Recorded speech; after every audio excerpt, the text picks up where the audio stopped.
करुणा प्रसाद मिश्र जी की तारीफ ये है कि आप देख सकते हैं शक्ल से ही महात्मा गांधी की तरह लगते हैं। ये महात्मा गांधी के शिष्य कह रहे हैं खुद को, और इन्होंने महात्मा गांधी के द्वारा चलाए गए आंदोलन में भाग लिया है 1942 में। अब जब करीब 2-2.5 घंटे से ऊपर अंदाज हुआ तब गांधी जी हमको बुलवाते हैं कि देखो इस बच्चे को बुलाओ, भूखा होगा। आए हम, बोले क्या नाम बताया, कहीं क्यों जा रहे हो?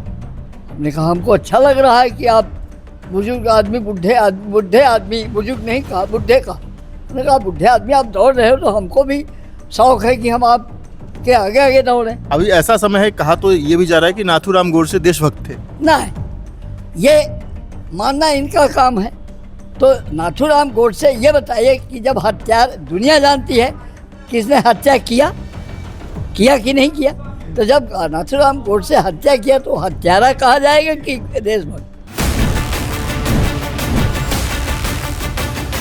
नमस्कार, आप देख रहे हैं वन इंडिया और इस वक्त हम हैं वैशाली ज़िले के महुआ में। वैशाली ज़िले के महुआ में हम क्यों हैं ये आपको पता होगा। बिहार में लोकतंत्र का महापर्व चुनाव हो रहा है और महुआ इस चुनाव में एक हाई वोल्टेज सीट बन गई है, क्योंकि यहाँ से लालू जी के बड़े बेटे तेज प्रताप मैदान में हैं। परिवार और पार्टी से बाहर किए जाने के बाद उन्होंने अपनी पार्टी बनाई है जनशक्ति जनता दल, और उसके बैनर तले वो चुनाव लड़ रहे हैं यहाँ से, और आरजेडी से मुकेश रोशन चुनाव लड़ रहे हैं। चुनाव की कवरेज के लिए वन इंडिया की टीम महुआ में है, लेकिन महुआ में हमें ऐसी चीज़ मिली है, एक ऐसे व्यक्तित्व का दर्शन हुआ है जिसके बारे में जब आप जानेंगे, जब आप समझेंगे तो आपको बहुत ही मज़ा आएगा, बहुत ही अच्छा लगेगा। मैं पूरी गारंटी के साथ कहता हूँ। हाँ, लेकिन एक आपको पहले ही वार्निंग दे दूँ, इस वीडियो को स्किप मत कीजिएगा। इस वीडियो को स्किप करने की, फॉरवर्ड करने की गलती मत कीजिएगा, पूरा देखिएगा। हमारे साथ हैं करुणा प्रसाद मिश्र जी। करुणा प्रसाद मिश्र मध्य प्रदेश के सीधी जिले से आते हैं और इस वक्त महुआ में हैं। ये पूरे भारत की पद यात्रा पर निकले हैं। करुणा प्रसाद मिश्र जी की तारीफ ये है कि आप देख सकते हैं शक्ल से ही महात्मा गांधी की तरह लगते हैं, और ये मैं बस ऐसे ही नहीं बोल रहा हूँ, इनके ऊपर महात्मा गांधी का आशीर्वाद रहा है। दरअसल ये महात्मा गांधी के शिष्य कह रहे हैं खुद को, और इन्होंने महात्मा गांधी के द्वारा चलाए गए आंदोलन में भाग लिया है 1942 में। जो भारत छोड़ो आंदोलन हुआ था उसमें ये काफ़ी युवा थे। इनका कहना है कि 12-13 वर्ष के युवक थे, लेकिन गांधी के पीछे ये चल पड़े थे और आज़ादी मिलने तक गांधी जी के साथ रहे। ये करुणा जी, आपका बहुत बहुत स्वागत है वन इंडिया में। धन्यवाद आपको। आप गांधी जी के शिष्य हैं। हाँ, अवश्य, इसमें कोई दो राय नहीं। आप हमें देख कर समझ लीजिए। आपको देख करके तो पता चलता ही है। दरअसल यहाँ पर कई सारे लोग कह रहे थे गांधी जी, तो मैं सोचा भाई गांधी जी कौन है, तो उन्होंने कहा कि जाइए आप देखिएगा, गांधी की तरह चश्मा पहने होंगे, गांधी की तरह उनकी शक्ल दिखेगी, वही हमारे गांधी जी हैं। हाँ, इसके लिए जो ये सोच हमारे भारतीय बच्चों की है, भारतीय पब्लिक की है, बहुत अच्छी सोच है। इसके लिए धन्यवाद। आप पहले गांधी से जुड़ा हुआ कोई संस्मरण हमें बताएं। कैसे आपने आप कैसे गांधी जी से जुड़े, कैसे गांधी के साथ चल पड़े, उनकी कुछ यादें, कुछ किस्से, कुछ बातें जो उन्होंने आपसे कही हो कभी। देखिए, ऐसा है कि मैं अपने मामा जी के यहाँ जबलपुर के पहले पनागढ़ था, वहाँ पे मैं बैठकर पढ़ रहा था। उस समय मेरी 12-13 वर्ष की अवस्था थी। तो देखा कि एक टोली निकल रही है जिसमें एक वृद्ध आदमी और एक धोती में, चश्मा, धोती और लाठी में वो निकले डंडी लेकर के। तो हमने कहा कि ये बुढ़ा तो भाई बहुत दौड़ रहा है, ये है कौन? अच्छा। तब कुछ बुजुर्ग बैठे, बोले ये महात्मा गांधी हैं। ओए, ये सोच करके मैंने कुछ देर इधर उधर देखता रहा, और मैं इसके बाद अपना सारा बस्ता वहीं छोड़ करके, और उस समय कपड़े तो थे नहीं, इसी तरह से गांठी बांध करके बैठे हुए थे, और नीचे भी चड्डी वगैरह नहीं थी, बस ऐसे ही लिगोटी लगा करके। तो हम गांधी जी के कुछ देर बाद आगे निकल करके आगे चले गए दौड़ते, और दौड़ते देखते हम निकलते चले गए। अब जब करीब 2-2.5 घंटे से ऊपर अंदाज हुआ, तब गांधी जी हमको बुलवाते हैं कि देखो उस बच्चे को बुलाओ, भूखा होगा। आए हम, बोले क्या नाम बताया, कहीं क्यों जा रहे हो? हमने कहा हमको अच्छा लग रहा है कि आप बुजुर्ग आदमी, बुढ़े आदमी, बुजुर्ग नहीं कहा, बुढ़े कहा। हमने कहा बुढ़े आदमी आप दौड़ रहे हो तो हमको भी शौक़ है कि हम आपके आगे आगे दौड़ें, है ना। यही हंसते हम लोग। बोले भूखे हो कुछ खा लो। हमने कहा जो मिलेगा खा लेंगे। अच्छा। फिर उन्होंने चना हमको दिलवाया और झोली से निकाल करके, और फिर इसके बाद आगे जब भोजन उनको मिला तब हमको भी बुला करके भोजन खिलाए। कितने दिनों तक आप गांधी जी के साथ रहे थे? हाँ, फिर इसके बाद मैं हमेशा चलता रहा, आगे आगे चलता था, और वो पूछते थे हमसे खाने के लिए, भोजन उसके लिए भूख लगी है कुछ खा लो, इस तरह से पूछते करते, और 18 दिन तक उनके साथ मैं रहा। 18वें दिन शाम को हमारे बाबा जी और मामा जी मिल करके हमको ढूंढ पाए। अच्छा। फिर गांधी जी से मिलते हैं। गांधी जी से ने यही कहा कि ले जाइए, बच्चा है भी, इसको ले जाइए। आपके बाबा और मामा ने गांधी जी को कहा कि ले जाइए इसे, ये बच्चा? नहीं, गांधी जी ने कहा। अच्छा, गांधी जी ने कहा कि ये बच्चा है भी, ले जाइए, और ठीक है, अच्छा है। देखो यही उन्होंने कहा करके भेज दिया। गांधी को आपने इतना करीब से देखा, उनके साथ आप चले हैं, गांधी का स्वभाव कैसा था? बहुत नम्र, बहुत प्रिय, बहुत अच्छा लगता था। ऐसी मीठी भाषा, बड़ी सहने की शक्ति थी, ये तो मैंने वहीं से सीखा। गांधी जी की सहन शक्ति बहुत ज़्यादा थी। बहुत ज़्यादा थी। हिंदी बोलते थे गांधी जी? नहीं, हिंदी बोलते थे, और बड़ी सुंदर हिंदी बोलते थे, और भाषाएं उनकी अनेकों रही होगी, लेकिन हम उस समय अनुभव नहीं किए। बस यही जो हमारे साथ वो मीठी भाषा बोलते थे, और बड़े अच्छे ढंग से हमारा उनका पड़ता था, और हो गया आदमी चल करके, तो हमें अच्छा लगा। और मैं साथ कहते हैं कि गांधी जी बहुत जिद्दी किस्म के व्यक्ति थे। वो ठीक है, लेकिन हमारे साथ उनकी जिद करने का सवाल ही, उसका अनुभव हम ज़्यादा नहीं कर पाए, इसलिए कि इतना कम समय बचा। अब रहा सवाल ये कि कुछ बातें ज़रूर सीखने में आई।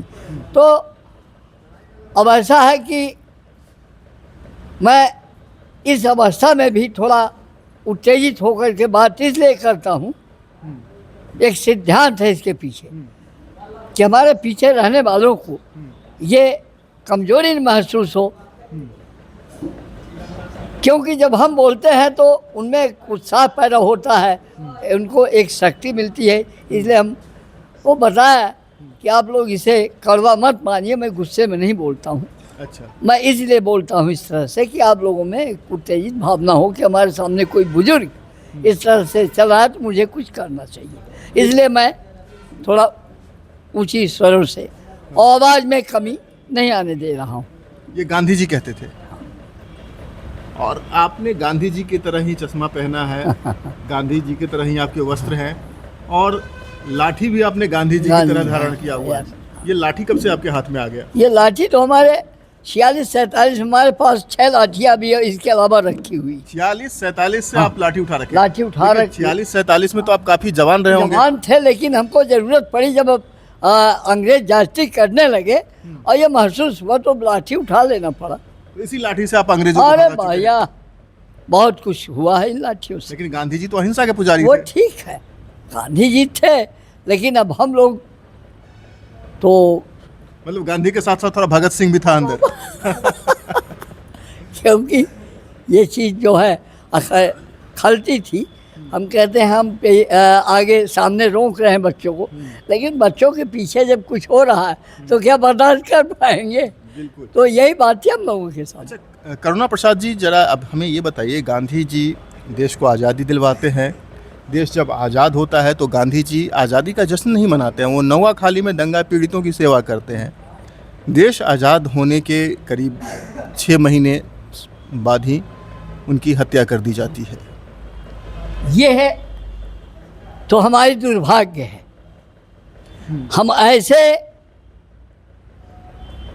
इन विचारों में जब हम इधर जूझ रहे थे, हमारे लोग शहीद हो रहे थे, इस क्रांति में जहाँ खूनी क्रांति चल रही थी और जहाँ काट मार चल रही थी, हमारे साथ क्या हो रहा था, उस समय हमारे बीच के लोग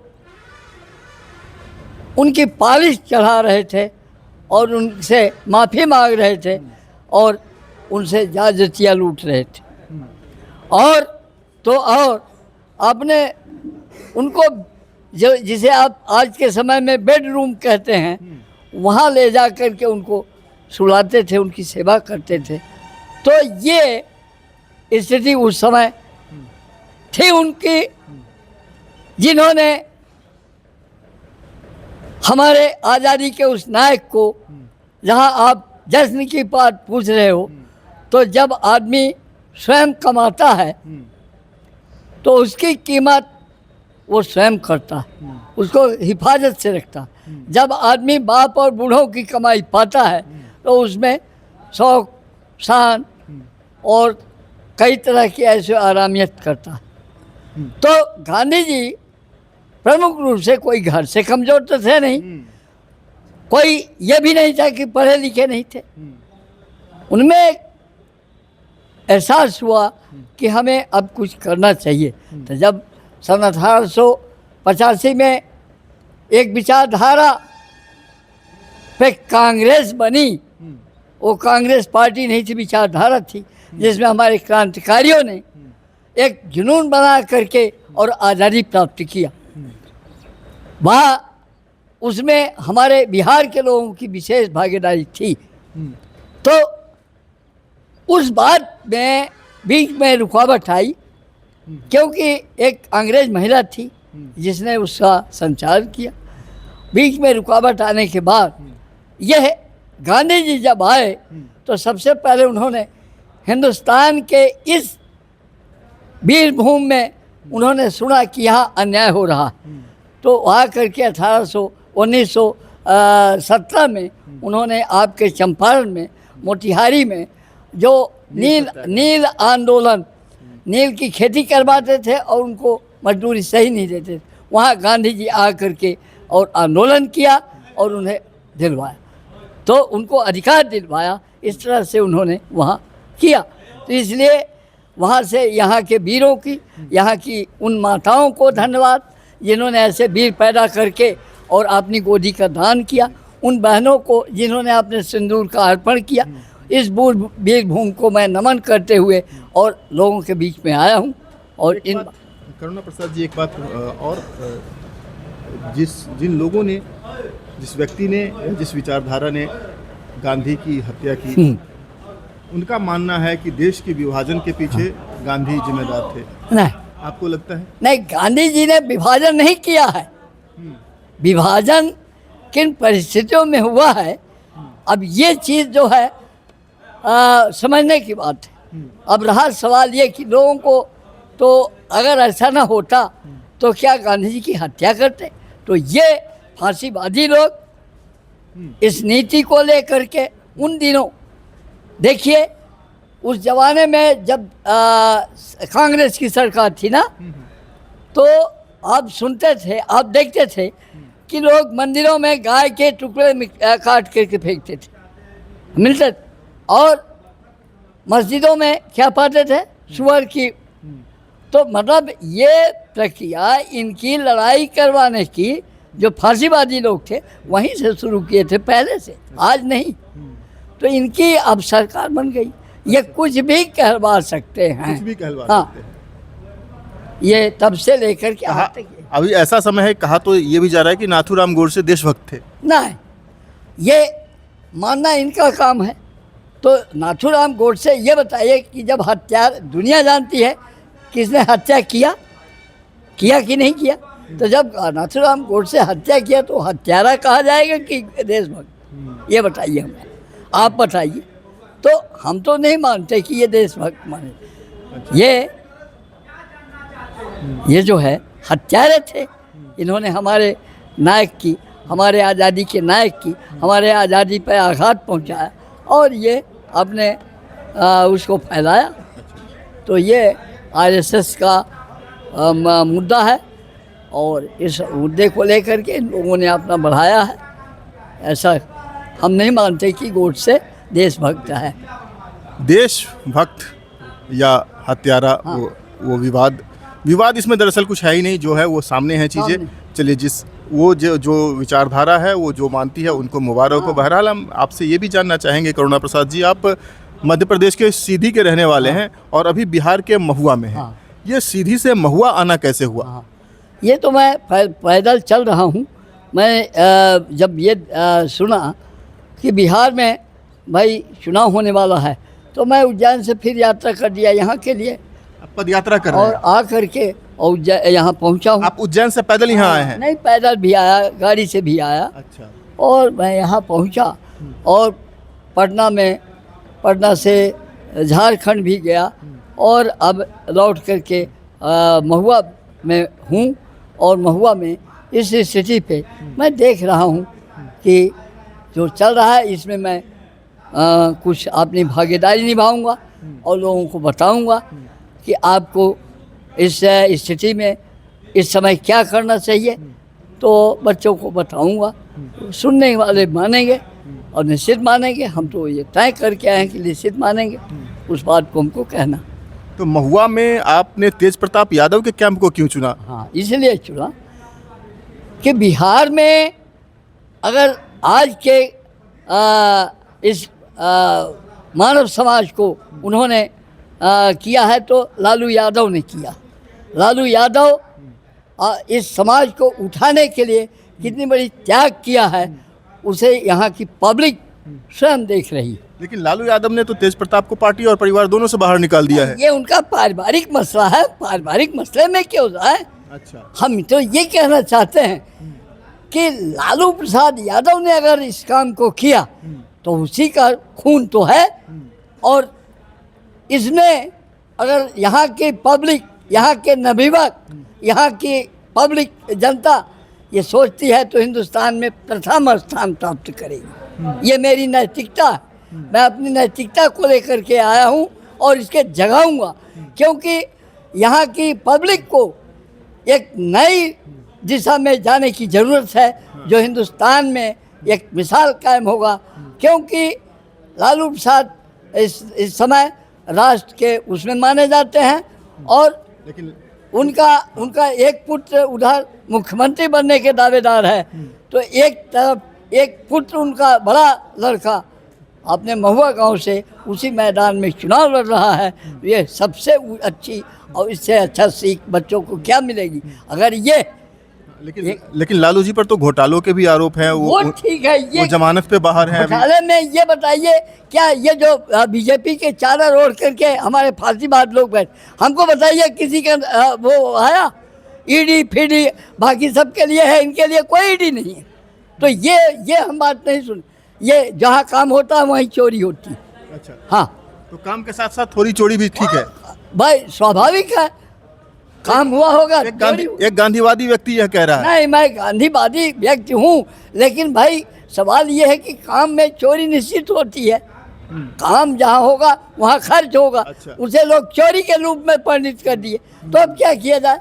विचार है, हम चोरी नहीं उसको मानते। अच्छा, तो आप तेज प्रताप जी के कैंपेन में चलते हैं तो ये तिरंगा झंडा लेके चलते हैं हाँ, या उनके जनशक्ति जनता दल का झंडा लेके चलते हैं? नहीं, मैं राष्ट्रीय पर्सन। अच्छा। मैं तिरंगे झंडे के साथ राष्ट्रीय विचार लेकर के आया हूँ यहाँ, क्योंकि हिंदुस्तान में के इतिहास में बिहारियों का नाम क्रांतिकारियों में पहले है। अच्छा। इसलिए मैं राष्ट्रीय ध्वज के साथ हूँ, राष्ट्रीय व्यक्ति हूँ, तो मैं ज़मीन से उठ कर के चल रहा हूँ, मैं ऊपर से नहीं आ रहा। तो इसलिए हम अपनी राष्ट्रीय पहचान को लेकर के और यहाँ के लोगों से मिलूँगा, बात करूँगा, राष्ट्रीयता की भावना लेकर के आया हूँ। हाँ। आप यहाँ के महुआ के युवाओं को, बिहार के युवाओं को क्या कहना चाहेंगे? उनको ये कहेंगे कि ये हिंदुस्तान के इस परिस्थिति में प्रथम नंबर अपना दर्ज कराएं और एक भी वोट कट करके दूसरी जगह न जाए। ये अपने लोकल लीडर को देखें, ना मुख्यमंत्री को देखें, ना प्रधानमंत्री को देखें। ये अपने गांव की, अपने विधानसभा की राजनीति में अपने इच्छा से किसी को अच्छा ताकत दे करके, तो इनके पास एक शिव भक्त आया है, एक कुशल राजनीतिक का लड़का आया है और उसका नाम है तेज प्रताप। और वो शक्ति जनता दल के उसमें संसद में झंडा पार्टी के बैनर के तले ब्लैक बोर्ड में इसमें अच्छी ताकत दे करके और यहाँ के नवयुवक प्रथम स्थान दर्ज कराएं, रिकॉर्ड में कायम करें, जैसे बिहारियों ने किया है उस तरह से यही कर लें। एक शिव भक्त, इनका दो तरफ से फ़ायदा है। एक तो हिंदुस्तान की राजनीति में ये बदलाव वाली बात, इन प्रथम लिस्ट में आएंगे। मैं ये इस बात को लेकर राष्ट्रीय भावनाओं को और आज यहाँ बैठा हूँ और यहाँ से शुरू करूँगा।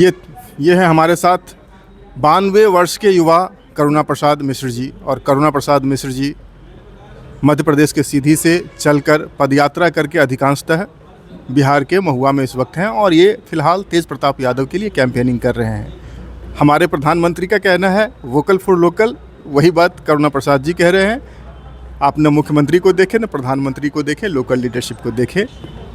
मतदान आपका अधिकार है, आप किसे मत देंगे यह आपका विशेषाधिकार है। लेकिन जब आप लोकतंत्र के पर्व में शामिल हों तो अपने कर्तव्य को समझें और आज जो समाज की ज़रूरत है उसकी तरफ भी ध्यान दें। गांधी जी के शिष्य रहे हैं, गांधीवादी व्यक्ति हैं और आचरण में शुद्धता, व्यवहारिकता के पैरोकार हैं। करुणा प्रसाद मिश्र जी से हमारी बातचीत आपको कैसी लगी आप कमेंट बॉक्स में ज़रूर बताइएगा। और आपने अगर चैनल को सब्सक्राइब नहीं किया है तो सब्सक्राइब भी कर लीजिए वन इंडिया को और हमेशा देखते रहिए। हम बिहार चुनाव से जुड़े हुए तमाम अपडेट्स आपके लिए लाते रहेंगे। फिलहाल कैमरामैन फुरकान के साथ केशव कर्ण, महुआ से।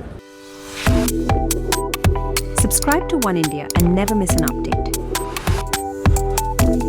Download the One India app now.